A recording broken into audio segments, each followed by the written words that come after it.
Welcome to Silent Queen's Judgment. I'm so glad you're here. Now let's get into the story, he told her. He was in back-to-back client meetings all day. He said it in the easy, unhurried tone she had trusted for 11 years. The voice that closed deals across a boardroom table, and for over a decade, closed every question she had ever thought to ask. He said it while sitting 3 rows ahead of her on the same commuter train, his hand resting on the knee of a woman in a camel coat, their heads tilted together the way people tilt when they are sharing something they do not want the world to hear. His wife had boarded at Union Station with a tote bag and a coffee gone cold. She had taken the last available seat near the door. She was looking for her headphones when she saw the back of his neck. She recognized the haircut first. Then the gray wool blazer she had dropped off the dry cleaner in October and picked up herself in November. Then the particular way he laughed, head dropped slightly, shoulders rising. She did not drop her coffee.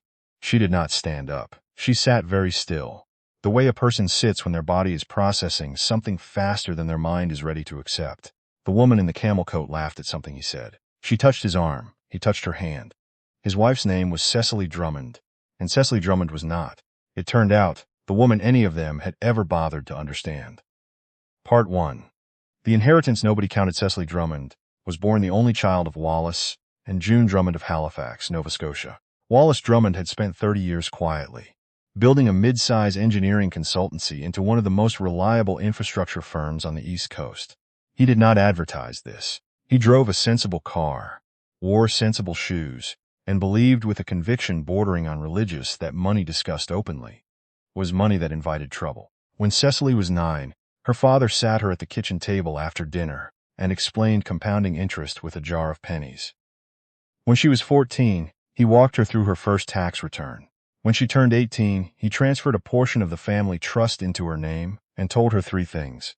Don't touch the principal, don't tell people it exists, and don't let anyone love you for it. She remembered all 3. By the time Cecily was in her mid-20s, the Drummond family portfolio, held across a private trust, 2 numbered corporations, and a quiet arrangement with a wealth management firm in Toronto, had grown into something that did not need to be discussed at dinner parties, because dinner parties were not the kind of thing the Drummonds attended for status. They attended because they liked food. Cecily's share in a blind trust managed by a woman named Helen Park, who had known the Drummond family for 19 years, generated enough passive income annually to make her employer's payroll look like a rounding error. She had watched this money her entire life from a careful distance, the way you watch a river from the bank. Present. Useful. Not to be touched carelessly. Nobody at her office knew this. That was not an accident. Cecily had watched what happened when people found out. Her cousin Faye got engaged to a man who had Googled the Drummond name before the second date. Her university roommate, the one she'd lent $300 to in second year, started sending her real estate listings with a familiar cheerfulness that only appeared after Cecily made the mistake of paying for dinner twice in a row. Her father's business partner, a man she'd called Uncle Dennis her whole childhood, spent 3 years cultivating closeness to the family before proposing a development deal so lopsided it was almost insulting. By 25, Cecily had made a decision that was less romantic than practical. She would work. She would take a salary, a real one, from a job she was actually qualified for. She would live in a condo she could afford on that salary. She would not drive the car she could have bought outright at 22. She would see what happened when the Drummond name was not in the room. She would find out what remained. She took a position as a project coordinator at an urban planning consultancy in Toronto. The salary was reasonable. The work was genuine. She was good at it, because Cecily Drummond was good at most things that required sustained attention to detail and the ability to hold a complex system in her head without dropping any of the parts. She told her colleagues her family was from Halifax. She did not elaborate.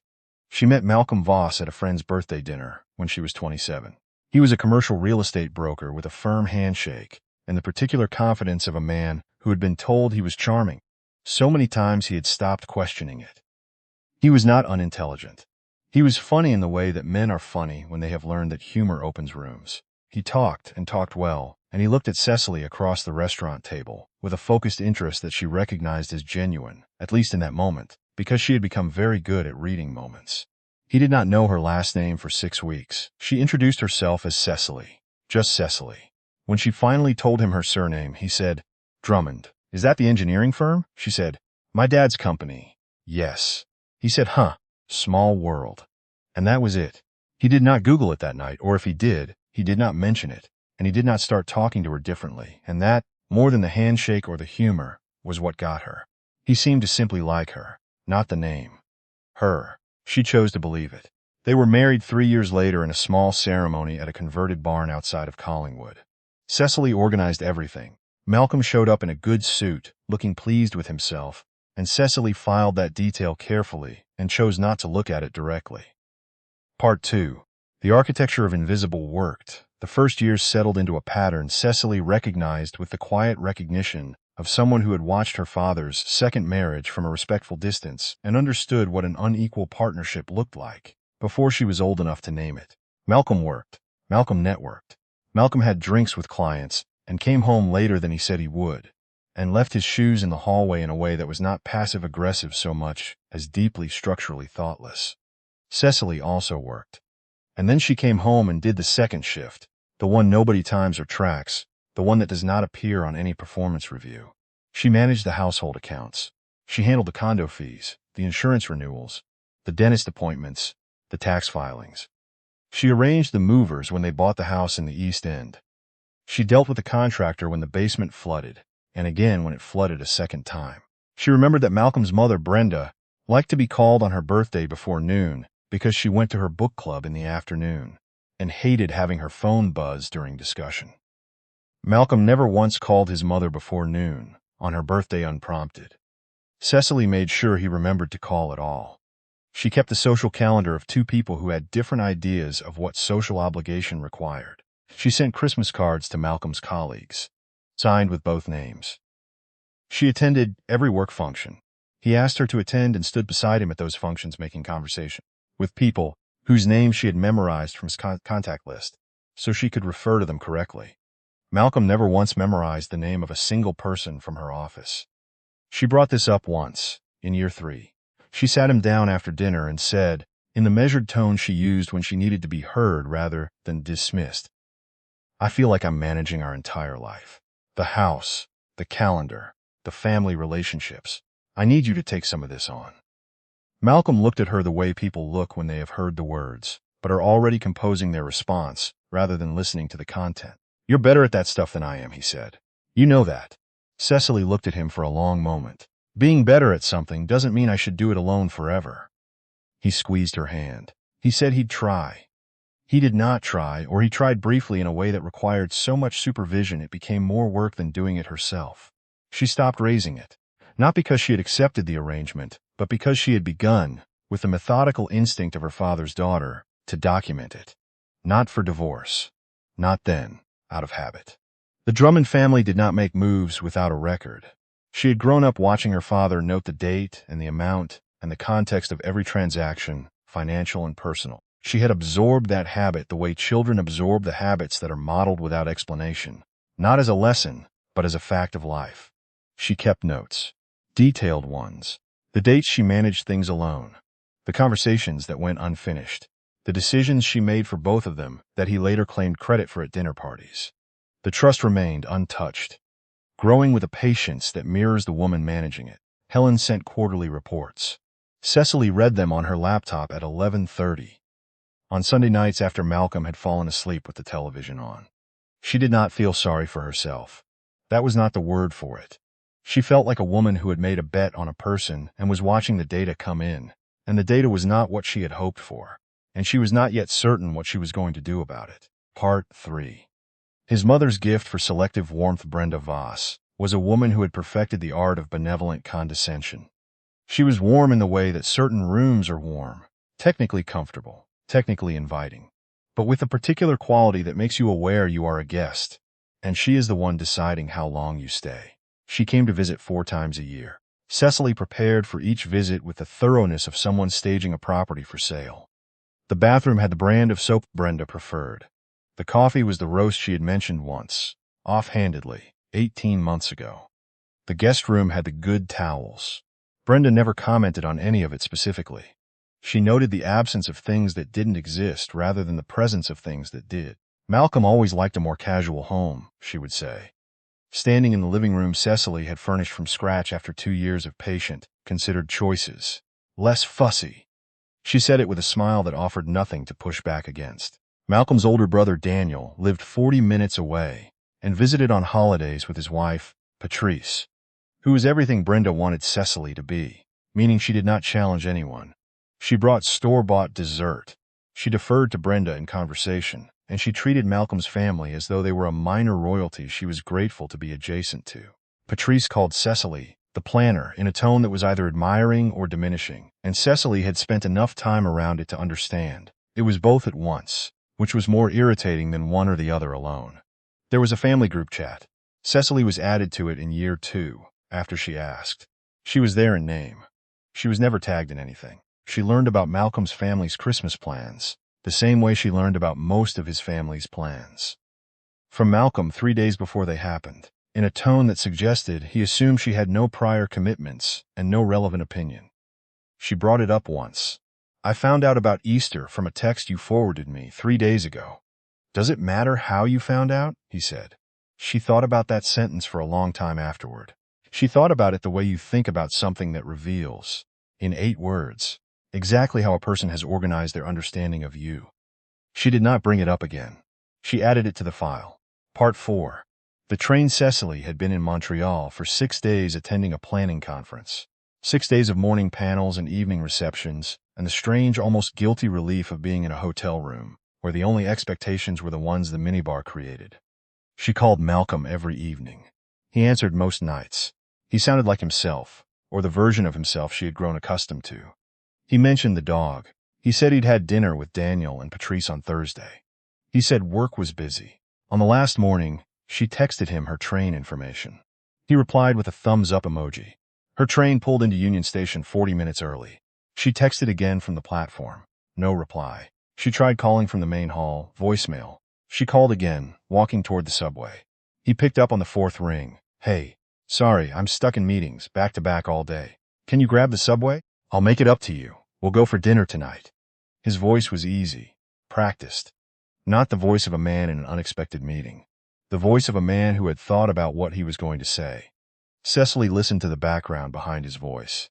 Not the hum of a conference room. Not the ambient white noise of an office floor. She heard the rolling sound of wheels on a smooth surface. She heard the mechanical chime of a train door. He was on a train. She was on a platform inside Union Station. Okay, she said. She ended the call. She walked toward the GO train platforms. She was not certain. She was following a very calm and very cold thread of logic. She had heard a train door. She had heard wheels. She had heard nothing that sounded like an office. She found the right platform at the same moment the train was boarding. She stepped onto the first car. She stood near the door and scanned the car. Not there. She moved to the next. She was 3 cars down when she saw the back of his head, the gray wool blazer, the particular set of his shoulders. He was sitting with a woman in a camel coat. They were not performing intimacy. They simply had it, the way couples have it, the comfortable closeness that doesn't need to announce itself, because it has nowhere else to be. Cecily stood in the aisle for a moment, 1 moment. Then she found an empty seat near the door and sat down. She did not take a photograph. She watched the back of his head for 45 minutes. She watched him lean into the woman's space to show her something on his phone. She watched the woman laugh. She watched his hand move to her knee and stay there. She got off 2 stops before he did. She walked to her car in the parking lot. She sat in the driver's seat. She did not cry, not because she was performing composure, but because something had settled into place with the quiet finality of a lock engaging. She had suspected. She had noticed the particular way he protected his phone. She had noticed the Tuesday evenings that ran late. She had noticed, and she had filed each notice in the same careful place. And now the file was complete, and she understood what she was looking at. She took out her phone. She called Helen. Helen, she said. It's Cecily. I need to activate the discretionary account. Full access. And I need the full portfolio summary by Monday. Helen Park had managed the Drummond Trust for 19 years. She did not ask what had happened. She said, Of course, Cecily. I'll have everything ready. Part 5. The folder Malcolm came home 9 days later. He was tan in the specific way of someone who had been somewhere with reliable sun and had not been thinking about the person waiting at home. He came through the front door at 6:30 on a Thursday evening carrying a carry-on bag and the loose-limbed ease of a man who had already arranged his face into the version he planned to present. Cecily was at the kitchen table. There was tea. There was a folder. "Hey, you." He set his bag down and opened the fridge. "How was the rest of your week?" "Informative," she said. He took out a beer and leaned against the counter. "Work been busy?" "Somewhat." "How were your meetings?" "Brutal. Back to back the whole time. I'm exhausted."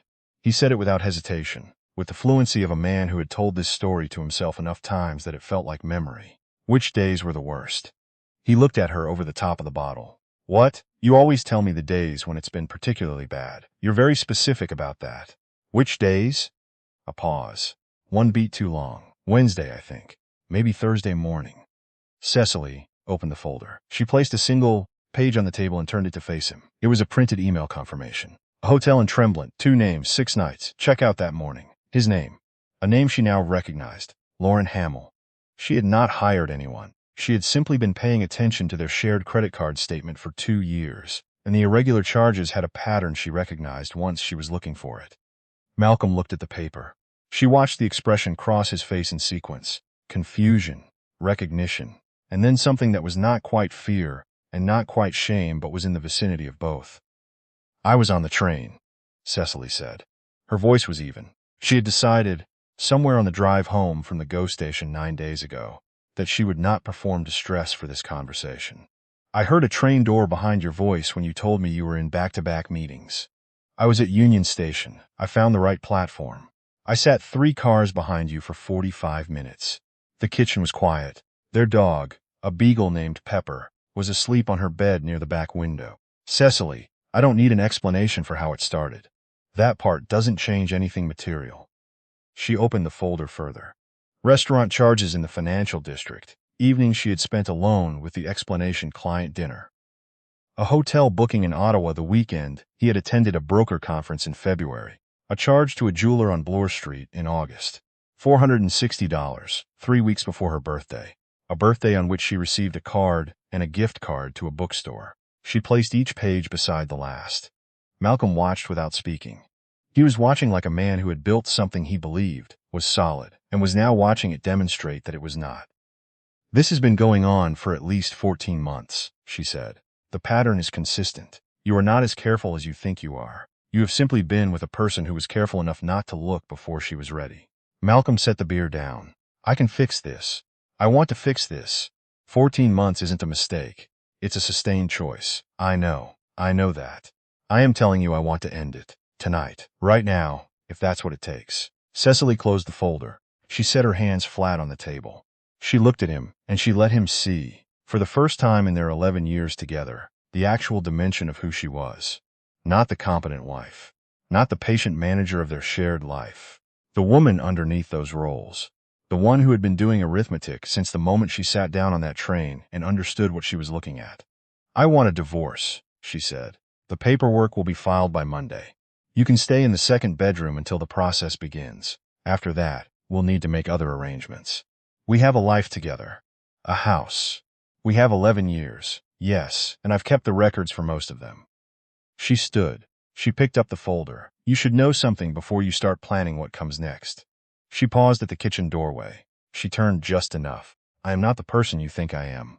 I have never been the person you think I am." She walked upstairs. She closed the bedroom door. She sat on the edge of the bed and took 3 slow breaths. Then she opened her laptop. She sent 2 emails, one to Helen, one to a family lawyer in Halifax she had identified 6 months ago. Not because she knew she would need one, but because Cecily Drummond was her father's daughter, and her father never walked into a room without knowing where the exits were. Part 6.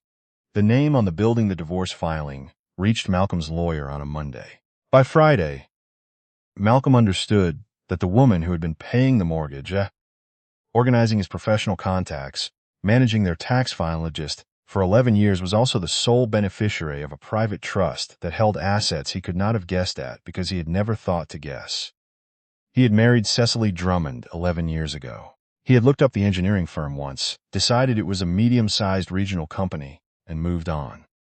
He had not looked up the trust. He had not looked up the numbered corporations. He had not, in 11 years, once asked his wife about her family's financial history, with a kind of genuine curiosity that might have led him to a different understanding of who she was. The first indication of the new landscape came through the Drummond Foundation. Cecily had kept the foundation dormant during her marriage, not because she had forgotten it, but because activating it would have required explaining it. And explaining it had never felt like something she was ready to do with someone she was still in the process of understanding. She activated it the week after the divorce was filed. The foundation made a significant grant to a women's housing initiative based in Hamilton, Ontario. The announcement ran in 2 regional papers and a national nonprofit newswire. It included the foundation name, the board chair's name, and a photograph of the board chair at the press event. The board chair was Cecily Drummond. Her name was now in every professional database and news archive connected to Malcolm's industry. Commercial real estate is a relationship business. Everyone reads the announcements. His phone rang 3 times that week from colleagues asking if the Drummond in the news was connected to him. He said, "Former wife." They said, "The Drummond Group?" He said, "Yes." The silence on the other end of each call lasted a moment longer than comfortable. The second thing was the office building. Malcolm's brokerage leased space in a mid-rise on King Street West. The building's anchor tenant was a holding company Cecily had not thought about in 3 years, a property her father had purchased in 2009 and placed in the family portfolio as a long-term hold. The lease arrangement ran through a numbered corporation connected to the Drummond Trust. Cecily had no immediate plans to alter it, but she met with Helen and reviewed the portfolio, and it emerged that the building's lease was up for renewal in 14 months. Malcolm's firm would need to negotiate that renewal.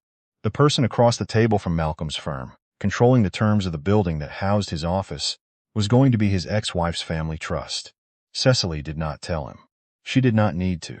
He would find out through the standard process of commercial real estate transaction, the way everyone else did, when the counterparty's counsel sent the opening correspondence. The third thing was Lauren Hamel. Lauren Hamel lasted 5 months in the house.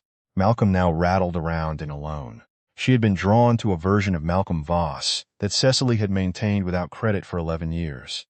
The organized professional with the clean, well-functioning home life, the reliable social calendar, the income that was supplemented, without his knowledge, by a household operating budget Cecily had quietly subsidized through a personal account because it was easier than explaining why a project coordinator seemed so financially comfortable. When Cecily left, the support structure left with her. The cleaner who came twice a month was Cecily's arrangement, canceled the week she moved out. The accountant who filed their taxes was Cecily's contact. Now no longer available to Malcolm. The mortgage, it transpired, had been paid predominantly from a personal account. Malcolm had assumed was Cecily's salary savings. It was not Cecily's salary savings. It was a discretionary account connected to the trust, managed with the same quiet, unannounced generosity that had characterized Cecily's entire approach to her marriage. Lauren Hamel discovered the real Malcolm in approximately the same time it takes to run out a professional household. Cleaners, and remember, you don't know how to set up automatic bill payments. She left on a Saturday. She took a weekend bag and a potted plant she had brought over in February, and she walked out the front door looking like a woman who had believed something that turned out not to be true, which was accurate. Malcolm sat in the kitchen with a stack of bills and a dawning comprehension of how much infrastructure had existed inside his marriage that he had never seen because he had never looked. Part 7. What disappears? When a woman stops without Cecily, the household revealed itself to be a system no one had designed and only one person understood. The internet was billed to her personal account. It went down on a Tuesday. Malcolm called the provider and learned the account was not in his name, and he had no authority to manage it. He called Cecily. She answered and gave him the account number, once clearly, the way you read something to a person writing it down. Then she did not answer that question again. The property taxes came due in February. Malcolm did not know the payment portal. He had never set it up because Cecily had set it up in 2016 and had been paying it since without discussion. He called the city. He paid late. There was a penalty. Brenda arrived in March to help. She lasted 3 weeks. In those 3 weeks, she discovered, with the accumulating shock of a person opening a series of drawers and finding each one more organized and more essential than the last, what Cecily had been doing. The binder in the kitchen drawer, service schedules, warranty documents, contractor contact information, appliance manuals organized by purchase date, the color-coded shared calendar that had somehow only ever been populated by one person, the Christmas card list with notes beside each name indicating the last gift sent, the last significant event in that family, the preferred communication style. Brenda called Daniel. She was running everything, Brenda said. Not just the house, the whole thing. His career schedule, his family relationships, everything. I thought she was controlling. She was the only one in that family who actually showed up. Come on, Mom. I mean it. I'm standing in this kitchen, and I cannot find the coffee filters, and I cannot find them, because she bought them and put them somewhere logical. And now that she's gone, I realize I don't know what logical looks like in this house, because I never paid attention. Because I never had to. It was the most honest thing Brenda Voss had said about Cecily in 11 years. She said it in a phone call to the wrong person, 3 weeks after Cecily had already built a different life and stopped needing to hear it. Part 8. The View from Higher Ground. Cecily bought a townhouse in Leslieville 6 weeks after filing. Not a rental, a purchase through the trust, paid outright. 3 bedrooms, a small back garden, original hardwood throughout. She bought it because she had spent 11 years in a house that had her labor in every corner of it, and none of her name, and she was done with that particular arrangement. She brought Pepper. This was not contested. She went back to her work at the consultancy for 3 months, finished the project she was midstream on, and then she did something she had not done since before her marriage. She stepped into the part of her life she had been running quietly from a distance. She took a seat on the board of the Drummond Foundation. She began managing a portfolio of grants, targeting housing access and urban planning for women leaving unsafe situations. She used the operational skills she had refined across 11 years of running a household. No one acknowledged to run an organization with a 7-figure annual budget. She was, as those who worked with her quickly learned, exceptionally good at it. The profile ran in a Toronto business magazine in October. 3 pages, a photograph on the townhouse rooftop, a January morning, Cecily in a dark green coat with the city behind her. The piece was about the foundation's work and the Drummond family's re-emergence in the philanthropic space after several quiet years. It mentioned her divorce in a single sentence buried in the 4th paragraph. It spent the rest of the piece on what she was building. Malcolm read it. His brother texted him a link. He read it on his phone sitting in the King Street office, the one in the building whose lease his firm was about to negotiate with a counterparty they had not yet identified. He read the part about the trust. He read the part about the foundation budget. He read the part about the Drummond Group's real estate holdings in southern Ontario. He read it twice. Then, he sat with the very specific discomfort of a man who had believed he understood his wife, because he had never tried to understand her, and who was only, now, in a magazine, encountering the full meant to read as a person he had spent 11 years living with. He had not once, in those 11 years, asked her about the trust. He had not asked about the foundation. He had not asked about her father's business in any detail beyond what she had offered without prompting, which had not been much, because she had been waiting for him to ask, and he never had. He had been too busy being the one with something to say. Part 9. The call. He called on a Sunday night in November.